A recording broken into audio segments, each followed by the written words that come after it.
नमस्कार मित्रांनो, आज मी तुम्हाला चाणक्य नीतीनुसार मूर्ख लोक ओळखण्याचे 5 लक्षणे सांगणार आहे. पहिली, ज्ञान टाळणे. मूर्ख व्यक्ती शिकायला किंवा अनुभव घ्यायला तयार राहत नाहीत. दुसरी, सल्ला न ऐकणे. कोणताही मार्गदर्शन स्वीकारत नाहीत, चुकीच्या निर्णयावर टिकून राहतात.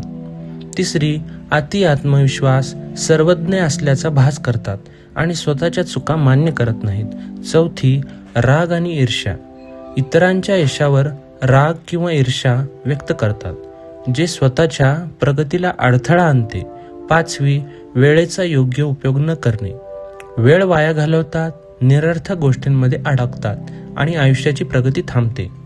थोडक्यात सांगायचं तर मूर्ख लोक स्वतःच्या चुका ओळखत नाहीत, सल्ला ऐकत नाहीत, गर्विष्ठ असतात, ईर्ष्याळ असतात आणि वेळ वाया घालवतात. माझी ही माहिती तुम्हाला आवडली असेल तर नक्की मला फॉलो करा.